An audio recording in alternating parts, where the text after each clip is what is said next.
சிம்பிளாக ஒரு வரமல்லி சட்னி பார்க்கலாங்களா? ஃபஸ்ட்டு எண்ணெயை காய வச்சு 2 வரமிளகாய் போட்டு அதை வதக்கி எடுத்துக்கோங்க.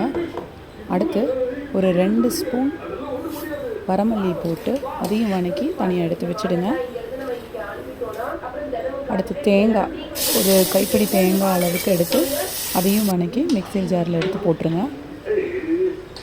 இப்போது இது 3 கூடையும் கொஞ்சம் உப்பு சேர்த்து மிக்சியில் அரைச்சி எடுத்துக்கோங்க.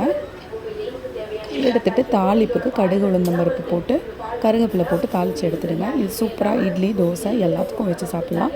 ட்ரை பண்ணி பார்த்துட்டு சொல்லுங்கள்.